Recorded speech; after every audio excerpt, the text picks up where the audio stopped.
Hello, I'm Mantastic and Fantastic, and today I'm going to be talking about the Sacred Relic Dragon Saga rare egg machine that has just gone live in North America. So this is a brand new gung-ho exclusive egg machine, which means it will be returning on a regular basis, so there is no rush, quote-unquote, to roll, and it also means these cards should be regularly buffed and available on a regular basis. With that being said, this is their debut event, which tends to make it so the cards are at their strongest they're going to be, because it doesn't make sense to release a bunch of cards that are lackluster. Usually when cards are released, they want them to be super exciting in order for people to actually pursue rolling them. Now, with that in mind, every single card in this event, it has the ability to transform. And transforming is arguably one of the strongest mechanics, because in order to justify the skill boost requirements for a card, they have to be stronger to compensate. And this holds true for the vast majority of cards in this event. Furthermore, we're going to be seeing a larger variety of cards that can transform, in the sense that there will be some that are all or nothing, so things like Yugi that we know from beforehand, or cards that provide skill boosts and effective skill boosts to help other cards transform while transforming themselves, such as Fortress Dragon. We'll be seeing a lot of things like that, as well as cards in between. And the point of the matter is, rolling in this event will help build your monster box up for future transforming cards, as well as the transforming cards available in this event. So I feel it is definitely worthwhile rolling at least several times, because this is a new event. It means that at least the first several rolls shouldn't be duplicates or all duplicates. But at the same time, because there is such a small rolling pool of cards available, it is quite likely at 15.5% chance to keep rolling the same 5-star card over and over again. And because every single card here can transform, it means that duplicates are pretty bad. And that's because it's rare you're going to want to run more than one of these cards this sub, and none of these monsters can be inherited because they transform. There are also no weapon assists, so duplicates are problematic, and they're going to be quite common. So in that frame of mind, several rolls is definitely worthwhile, because it is definitely worth collecting these cards, because as mentioned before, transforming cards tend to be stronger overall because they have the hurdle of skill boost requirements in order to activate. And another thing is, when cards transform, they lose dead awakenings. And I'm saying dead awakenings because skill boosts are useless, quote-unquote, after you enter dungeon. They give all their value as soon as you enter, and then they just don't do anything else, unless you're using something like Carrot for your burst damage. But really, it's a waste dead awakening. So any card that transforms takes away their skill boost, gets something new, and makes them stronger overall. So let's jump right into the 7 stars. So for the 7 stars, again, everything will transform in this event, and the first is Grigory. And once transformed, he is basically like a no skill boost in base form. He's basically like a Yugi for fire teams that needs to use physical cards, because he has the same multipliers as Yugi, he has the same immunity to poison matches, and he has the same 1 million auto follow-up attack damage when fulfilling his specific requirements. And this is pretty magical. You've got a tremendously powerful leader who can do massive amounts of damage, and their active skill, despite being a monocolor team, voids damage void. And you might think, well, that's kind of silly because I could just VDP everything down, but Grigory's main appeal is his 7 TPAs. Like, you just have so much TPA damage, it does so much. And he can be basically your damage solution for the team. Furthermore, by being able to bypass void mechanics, Grigory can deal his full amount of damage without worry, and that is definitely a wonderful thing to have. But at the same time, it can make it so you are a little bit more vulnerable to multiple void spawns in a row if you're not running double Grigories. So you may want to actually have some subs that have VDP potential just in case you encounter multiple void spawns in a row. But either way, let me focus on what makes him such a strong leader. So as previously mentioned, he has massive multipliers. A single Grigory is 2 times health and recovery, 20 times attack. Massive amounts. And this event, kind of like Yu-Gi-Oh's event, you can roll lots of powerful cards for his transforming team. And Duval and Polowne, even though she's not physical, can still be used for her other utility. But Duval is a physical card with 6 effective skill boosts. Polowne is 4 effective, so 10 effective skill boosts out of your 18 requirement. You are getting there reasonably fast. And he also has 18 turns, which is definitely lower compared to Yugi. So again, it just lessens the amount of skill boosts you need to have.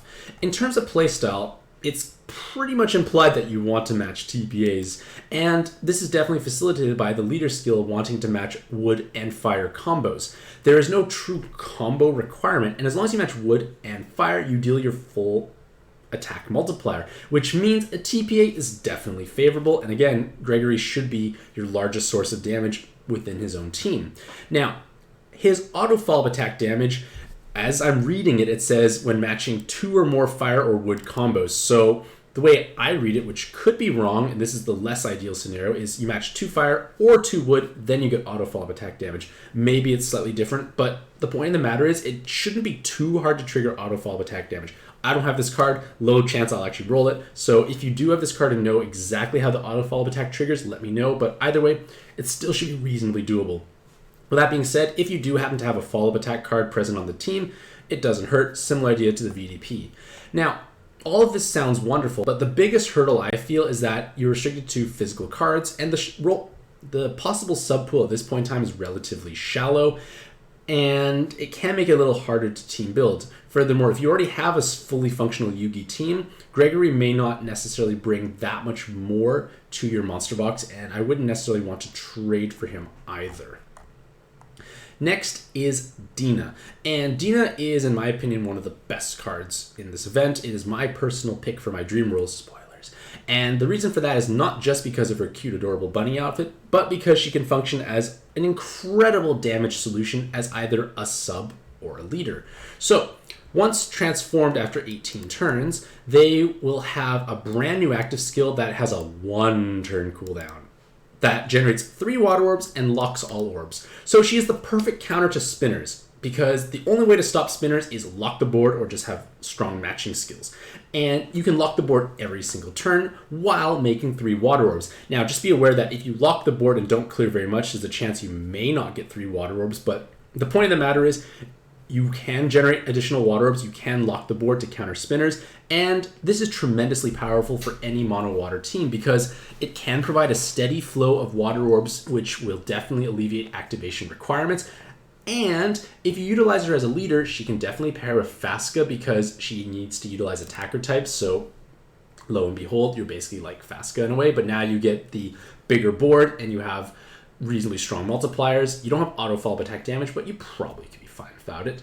But what I want to focus on is her sub potential because she has 2 VDPs, some time extend, an L, double 7 combo, and a devil killer.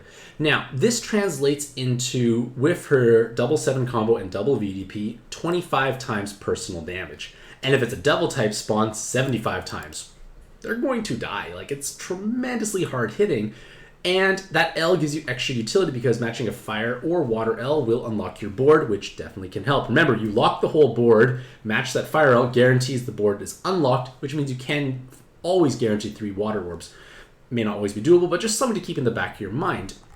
And it's the fact that she has such high damage potential with such a powerful base active skill that it's going to make it difficult to actually power creep her, so to speak, because I feel like she will have tremendous staying power because generally speaking, subs tend to last longer in relevancy compared to leaders because leaders are a bit easier to throw in additional multipliers to make them better. Subs, there's only 9 awakenings and it's difficult to work around that. Like, you can't really get more than that.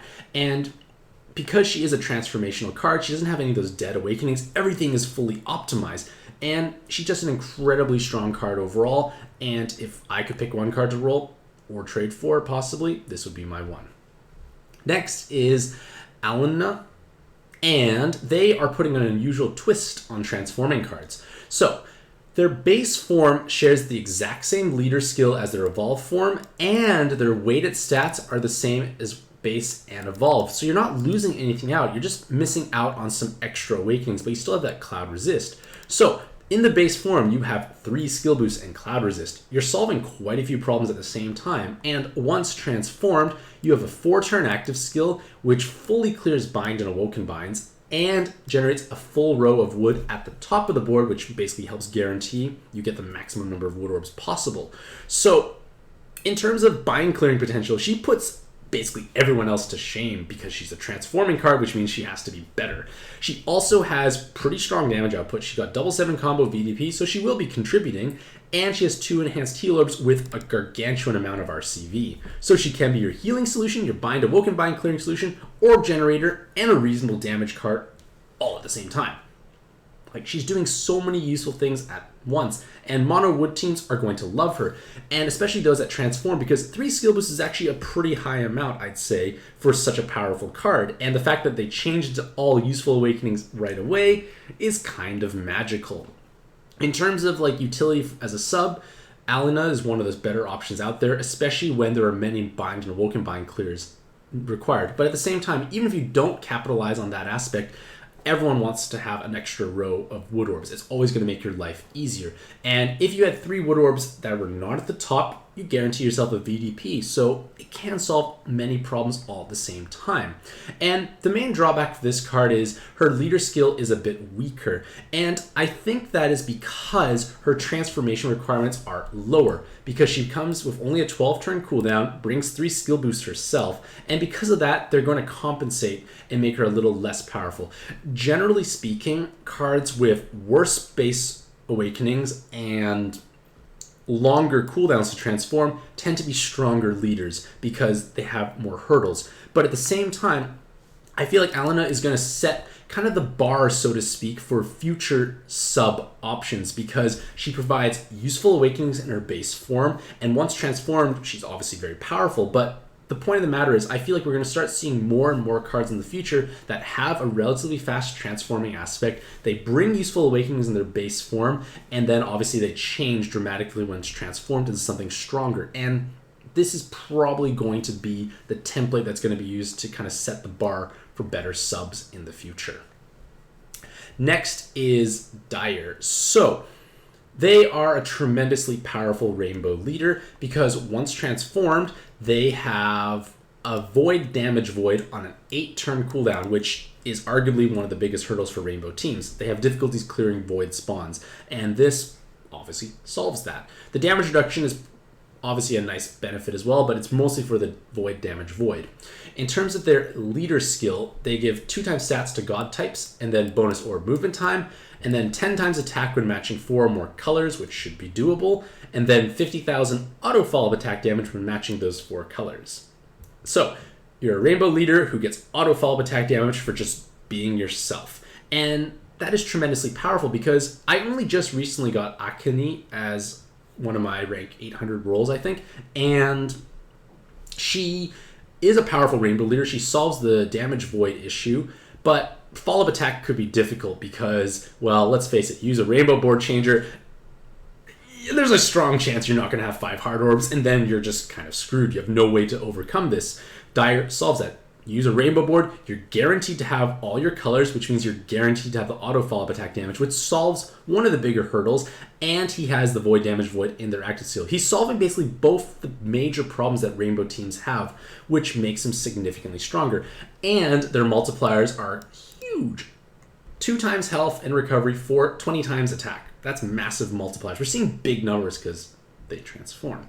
Now, in terms of their awakenings, 2 team health, so yay, more additional bulk. Guard break, situationally helpful for piercing through high defense, but double 7 combo, 10 combo. That means they have 4 times 5 is 20 times personal damage. Unfortunately, you have to hit 10 combos, which is definitely going to be a hurdle because with dual leaders on 6x5, that's not going to happen. You could pair of Akane, and again, you still have a strong 603 team, but you don't have the bigger board, so it's less likely to tap into his monstrous personal damage. And with that note, I have heard many players will possibly pair with Valentine's Ideal because, well, you now have to run gods who are either dragon or balanced. You're a bit more restricted, but you now have no Skyfalls with +2 combo count. So if your board had 8 combos to begin with, you now have 10, which triggers all that massive amounts of damage. Things die. Ideal also has damage reduction built into their leader skill. They have solid multipliers. It's just a fantastic solution overall. Yes, Ideal won't be getting the full multipliers because she's not a god, but 1 card out of 6 should be fine just because you have such strong leader skill multipliers already, and the fact that you can more likely tap into that 10 combos with the +2 from Valentine's Ideal. And then lastly, we come to Hermei, who I feel is the weakest of all the 7 stars, mostly because he kind of follows a similar pattern of what a transforming card does when they have strong base awakenings. So he has 2 skill boosts, Tape and L. So not bad for a pre-transform, and post-transform he gains bonus movement time and still has the L, Tape, and 3 VDPs. So it's not a terrible card by any means, but I just feel like he's weaker compared to the other things available. Furthermore, once transformed, they function as a pretty generic mono dark leader. These are much smaller multipliers than what we've been seeing lately for this event, which is because, well, he has skill boosts and he has a shorter transformation time. But it's easy to team build. You only need to be a dark attribute card. You get bonus orb movement time, and you get +1 combo count when matching light and dark. So his devil typing means he can pair with Yugi favorably because he does provide skill boost, which helps Yugi transform. He has +1 combo count, which helps the notoriously low combo Yugi because most boards have 7 to 8. You match a row of dark, you're now 6 to 7 combos. Hermei gives you that +1, which means you now have 6. You probably will hit 7 combos to trigger your 7 combo subs if you run those. So it can help in those regards. Obviously, the multipliers are on the lower end, but at the same time, Yugi is so powerful, it could possibly carry you through that. Furthermore, their active skill in transformation is 3 times RCV for 1 turn, 3 times burst for dark for 1 turn, on a 4-turn cooldown. So, in theory, with Yugi, you have 4 times health between the 2 leaders, and it's possible you could tank multiple hits in a row, and then use Hermei's active to heal it all back up, because 2 times RCV may not be enough. Or you could use it for burst. The point of the matter is, it's a fast-charging active that has value with one of the 2 components, and the fact that it's easily accessible just makes it better. Unfortunately, his main drawbacks are all his damage is tied to VDP, so if you don't VDP, he doesn't do much damage, and that can sometimes be an issue on Yugi teams if you have just rows and VDP as your awakenings and those 7 combos. Certain cards, or your team as a whole, doesn't do much damage about the 3x3 box. Next are the 6-star cards, and next is Elsha, who is basically like Fortress Dragon, but in water. So she has 3 skill boosts in her base form and 3 turns of haste. So basically 6 effective skill boosts, and once transformed, she now provides a bicolor board of water and light with orb movement time bonus, and her awakenings are now 3 team RCV, double 7 combo, L, some time extend. Like, not bad considering that it went from kind of useless, well, post entering a dungeon, this is not helpful awakenings, to something much more manageable. So she does have the attacker type, which means she can be utilized as a sub on your Saga teams or any other attacker-oriented teams with 6 effective skill boosts and much stronger awakenings once transformed. For instance, Dolk is someone I have been using as a solution for skill boosts, and he does provide 7 effective skill boosts with 5 skill boosts and a 2-turn delay, but that's all he does. He does nothing else for the team. At least Elsha, once transformed, provides much more value, and these 3 team RCVs can provide a significant boost to healing, especially if you consider that Saga teams are made up of only attackers. And while she does have 4 times RCV, it may not be enough if all of your attacker subs have basically no RCV. So this can be a pseudo solution to help them out, but again, it's just kind of like collateral benefits after you have a 6 effective skill boost card. So Elsha is definitely a powerful transformational enabler, and it's definitely worth acquiring at least one of her. Just be aware that neither of her forms have skill bind resist, so don't populate your team with too many of them. Kind of like what Fortress Dragon does. Next is Reeta, and Reeta, post-transform, has an interesting active skill and provides a modest amount of utility. So she has skill charge, which is important for her active, full jammer resist, some 2 seconds of orb movement time, some killers, like it's okay stuff, but it's the active skill that I think is possibly interesting and may end up being more powerful than possibly at first glance. So for 3 turns, you have 35% damage reduction and as well as 1.5 times attack for balanced and god types. So if you're obviously running teams that utilize those typings, it's useful for sure. But on a 6-turn cooldown with skill charge, in theory, for rainbow teams, you can have it always available this damage reduction and small attack boost. And while they are definitely quite small, the fact that you can have it every single turn potentially becomes meaningful. Suddenly, your team who had no natural damage reduction has 35% more damage reduction. You can tank many more hits. Your damage output has been increased by 50%. Who wouldn't want a 50% increase in any metric in life? So the point of the matter is they are small bonuses, but the fact that you can have it looped all the time might be meaningful. Furthermore, because she does have skill charge, it's implying that you want to use them on rainbow teams, and with that in mind, wood sometimes is a difficult or awkward color to cover. After playing with my Akini team, I've noticed wood was pretty horrible to fit in, so this would definitely be something I would like to have on my team if I could acquire them.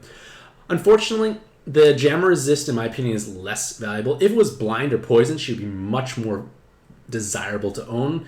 But at this point in time, I feel like the looping of her active skill is the most interesting mechanic in her kit.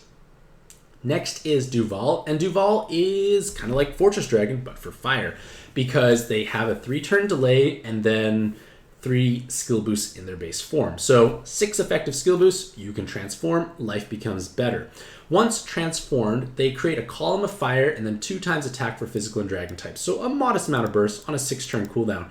It's a reasonable active skill for sure. And their awakenings are what kind of sets them apart. So they have super blind, and that's tremendously powerful. Like that's like something you need to resist. Like we have no leader skill that has anti-blind built into it. So it's just something you need to have on every single team when playing through hard content. So Duval solves that while also being 6 effective skill boosts. They also have many TPAs, which is less ideal, but if you remember from the very first card I talked about, Grigory, he will love Duval because Grigory teams want to match TPA anyways, and Duval will be providing some damage alongside of it. Obviously not as much, but with 4 TPAs and quite high base attack, it can be meaningful. Just be aware that Duval has 0 base RCV, is relying on TPA for damage, and it may not be as powerful on blob teams. If we get fire transforming cards in the future that want to match Rose, etc., Duval won't be contributing much. He'll mostly be just the 6 effective skill boost plus the blind.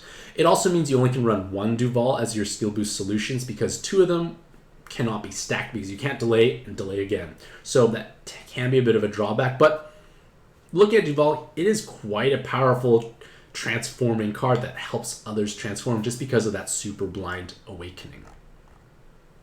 Next is Shivnia, and they are the final 6-star card of this event. So with Shivnia, their ability to transform is much easier because they have 2 skill boosts, and once transformed, their active skill becomes quite powerful. You cut your health by 50%, which has synergy with these attack while below 50% awakenings, but you create a row of dark at the top and a row of dark at the bottom. So 12 Dark Orbs spawned and putting your health at the percentage or threshold they want to be. As a leader, they actually can form quite a strong team. They have 4 times health for Devil cards, and they gain massive damage when below 50% health, as well as matching 6 or more connected Dark Orbs, and auto follow-up attack damage alongside of it. Definitely valuable. Of course, you can't use Zerog Core as your sub-solution if you want to benefit from the leader skill multipliers, but maybe if 2 of them, you could juggle your health well enough, but I feel like it's just too much risk without like no damage reduction like Orphan. It's just a very risky playstyle overall. So it might be better suited for dungeons where you can plan out your encounters more easily, or even farming setups, assuming you can wait 6 turns for that double row maker to charge up, because with 12 Dark Orbs, you can do so many things with that. That's 4 combos, that's a VDP plus 1 combo, that's 2 rows.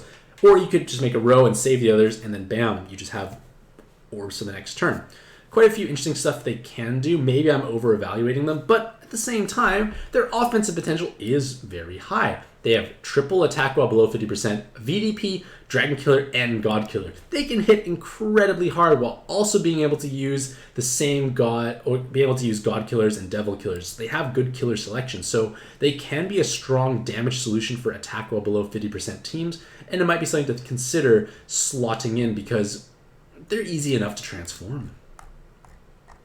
And now we come to Lamp. I don't know what the last 3 letters sound like, so Lamp sounds like a bright idea, so I'm going to go with that. So Lamp is a surprisingly powerful transformation card. because they are a bottom rarity, but they also become a tremendously powerful leader once transformed. So they have 4 effective skill boosts in their base form because they have 2 turns delay and 2 natural skill boosts. So that can greatly alleviate transformation requirements, which makes your life easier. But once they do transform, they still share the same leader skill. They just gain a better active skill in Awakenings. So their leader skill is 2 times stats for dragon attackers with 7 times attack when matching 6 or more connected water orbs, and 50,000 auto follow-up attack damage when matching 6 or more connected orbs. Hallelujah! Water has a fantastic and powerful auto follow-up attack leader because it's easy to activate. And while he does have a lower attack multiplier, he is helping you transform with 4 effective skill boosts by themselves. They have passive damage with their rose and full poison immunity. So there's a lot going on in this card that makes them quite powerful, and even though the attack multiplier is lower, you can compensate for it. Dragon and attackers is okay because when you think about it, you see the word attackers, you think Fasca. And Lamp can pair very favorably with Fasca because, once again, you have, like, imagine I have used Chidori Fasca for Ultimate 3 and it felt quite safe. With Lamp, I could basically take out Chidori. Lamp has 2 skill boosts. I don't even need the delay, and I could transform into Fasca right away. I could possibly rearrange my subs. Maybe I won't use Dolk. Maybe I will. I could definitely change my team composition around, is what my point is. So I feel like while there are not that many water attackers possibly available, this team gives you a bit of idea. Like, Gamela is definitely a powerful solution. Beach Fujin works for your Fujin. Dolk may not be needed, and Ariel, while technically light-based, still benefits from the full multiplier and has many skill boosts anyway, so it's just a good card to run. So it does have some restrictions for team building, but you have a strong leader. And conversely, if you feel like Fasca is too difficult for you to make, just pair with a Manaka or an evolved Manaka friend who will give you that delicious 7x6 board. She is a dragon already, so you just need to have dragon and attacker types, which does open up your sub pool dramatically. So it's a tremendously powerful leader at the bottom rarity, which did surprise me. Next is Pneumus, and I feel like they are the worst card in this event because they're trying to do something which is kind of cool. They have a 3-turn active skill in both forms that basically transforms them and swaps them between their 2 forms. He'll gain 1,000 health in the transformed form, but that's the only difference outside of changing the directions of these arrows on their awakenings. Because in base form, it's 3 attack while above 80%. In transformed state, it is 3 attack while below 50%.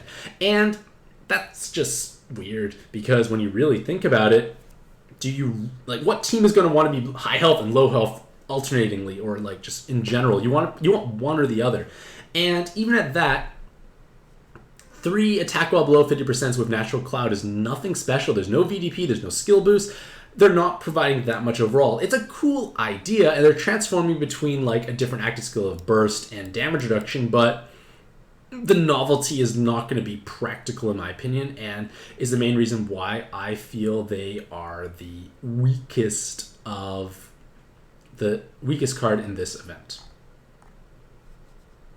Next is Lisheilla, and they also come with the 2 skill boosts in their base form, so again, it's not really that much of a hurdle to transform them with 12-turn cooldown.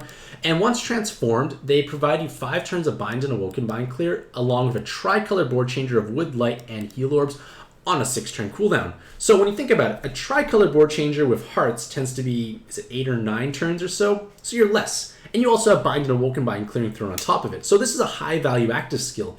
Unfortunately, I feel like the active is really the biggest draw for this card because their weighted stats are definitely on the lower end, and they provide a bunch of Team RCV and Super Jammer Resist, but that's kind of it. They're not doing that much overall. And because Light has, in my opinion, quite a strong subpool, they're not necessarily going to stand out. Maybe if you're playing through a dungeon that has numerous Bind and Awoken Bind Clears, this definitely can be a strong solution for that, but I feel they will be sidelined for other options, so to speak, mostly because they're not exceptionally special, and that is possibly because they are a bottom rarity card.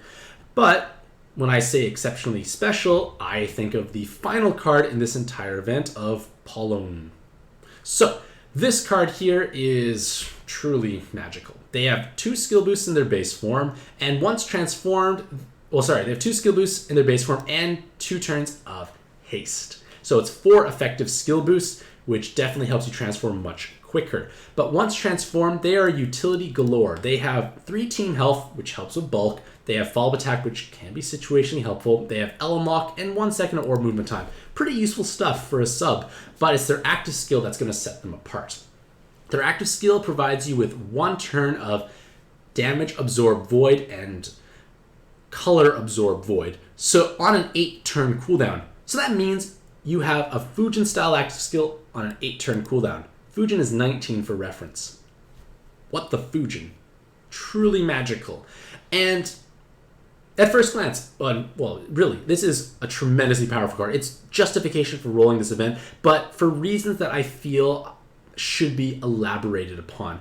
Because in my previous article, I discussed how damage absorb is the worst design mechanic in the game. It should be something that was scrapped, but I think it's just held onto because they've kind of dug themselves so deep down this rabbit hole, so to speak. And they realized that because there is no other possible way to overcome a damage absorb spawn without specific active skills, it means they can keep releasing new and powerful cards like this that forces players to keep rolling them.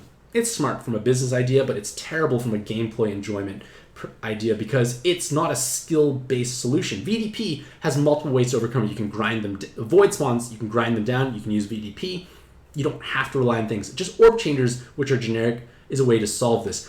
For damage absorb, you have to use a Fujin-style active skill. And my biggest concern now is because Gung Ho has now given us an 8-turn cooldown card at the bottom rarity, which means it should be reasonably easy to acquire, they will start releasing more and more dungeons with repeated spawns of damage absorption, which is meaning that you have to have this type of active skill, ideally through a transforming card, because it will never be fast enough otherwise, in order to actually play through dungeons. And in my opinion, that's a terrible way to design a game, and this may not happen, but it may happen, and it makes me think that we need to have this card in our monster box in order to progress further and further, because we never know. We might have dungeons where they're repeated spawns. And for example, Colosseum 2 I know has a damage absorption twice spaced out a bit.